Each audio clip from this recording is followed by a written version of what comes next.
রাজ্য জুড়ে বিদায়ের পথে শীত।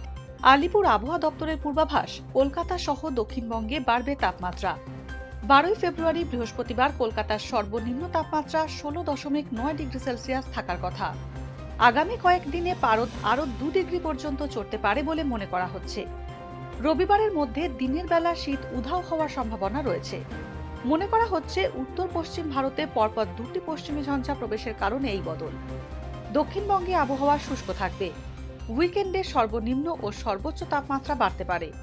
অন্যদিকে উত্তরবঙ্গের জেলাগুলোতে ঘন কুয়াশার সতর্কতা না থাকলেও দার্জিলিং, জলপাইগুড়ি ও কোচবিহারে হালকা থেকে মাঝারি কুয়াশা দেখা যেতে পারে ও তাপমাত্রা সামান্য বাড়তে পারে। পার্বত্য এলাকায় তাপমাত্রা 5 থেকে 7 ডিগ্রির আশপাশে থাকলেও সমতলে পারদ ঊর্ধ্বমুখী হবে। সপ্তাহান্তে শীতের আমেজ কাটিয়ে বসন্তের ছোঁয়া পেতে চলেছে বাংলা।